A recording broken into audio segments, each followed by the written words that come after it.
I want to thank everyone for inviting me to come and speak today. I work for the Center for Independent Living in Toronto.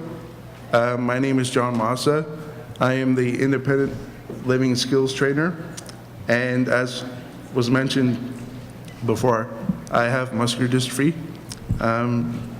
About the Center for Independent Living in Toronto, a best way to start off is by asking you a question. Who would you rather have run a women's shelter, a man or a woman? Doesn't matter. Well, in most cases it does, and the answer is usually a woman. For the Center for Independent Living in Toronto, it runs under the same philosophy that it's a resource center for people with disabilities, by people with disabilities. So 50% of our staff, board of directors, volunteers are people with disabilities. In fact, my executive director, she is also a person with muscular dystrophy as well. So what does SILT do?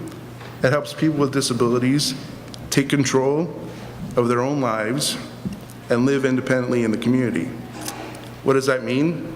We provide social services that empower you rather than create dependencies. So, SILT is one of 12 independent living centers in Ontario, one of 28 independent living centers in Canada. Our national office is called Independent Living Canada. It's located in Ottawa. Its website is www.ilcanada.ca, and that's where you can find your local independent living center. I understand this is a national conference, and so that you can find your local independent living center in your area by visiting that website. So what is independent living? Basically, it's a philosophy that believes that people with disabilities know their own needs and are capable of finding solutions to problems surrounding disability issues. It believes that you are active participants in your community, and this is really important. It focuses on the quality of life and not your limitations. So, the whole thing about IL is that it's important to give consumers knowledge so that you can make choices, informed choices, and know your rights and take responsibility over your own life. So, with this independent living philosophy, it really explains our four core programs for all independent living centers. The first is information and referral. So people with disabilities often call our center wanting to know about accessible housing or accessible service such as transportation or where they can get their wheelchair fixed or other social service information that they need to know. The second core program is peer support, and this is more of a social aspect where people with disabilities come together on a monthly basis for either social events. We have a monthly diner club that people go out and socialize. And there's also a volunteer program where it can help build your resume so you get work-related experience. Another core program is called service development.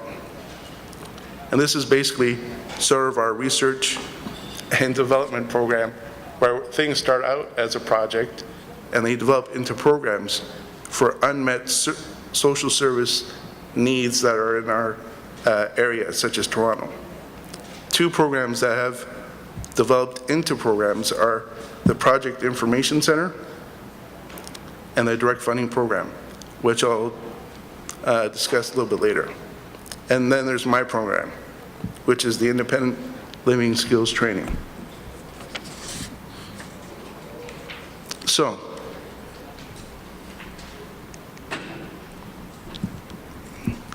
I'm going to talk today about attendant services. What are attendant services?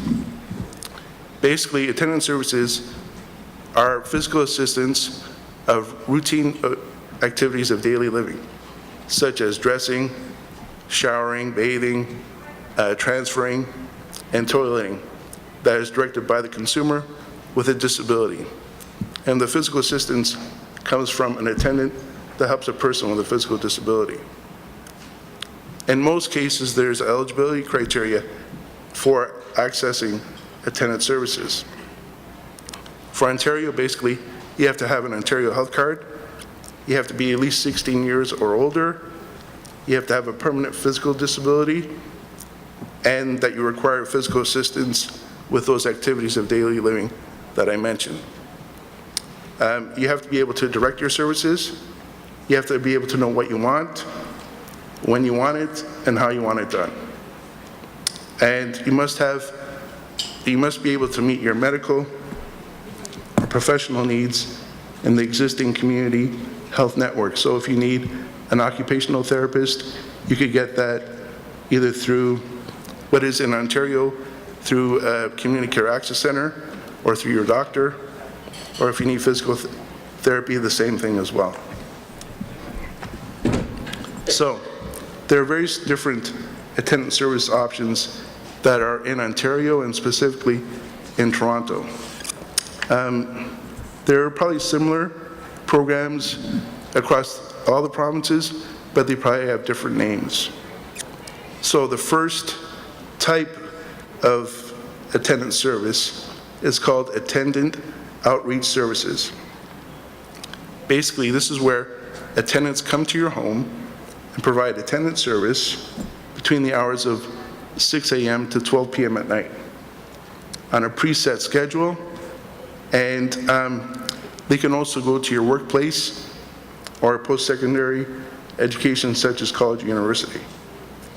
Basically, on average, it's 3 hours a day or for about 90 hours a month in Ontario that a person can access attendant outreach. The limitation of attendant outreach service is that it's not on-call and not emergency-based. And so attendant outreach service providers ask that the consumer has a contingency plan or a backup plan. Most likely what it means is that if the attendant doesn't show up or is late, that you have your family member or friend assist you in that case. I have used attendant outreach services.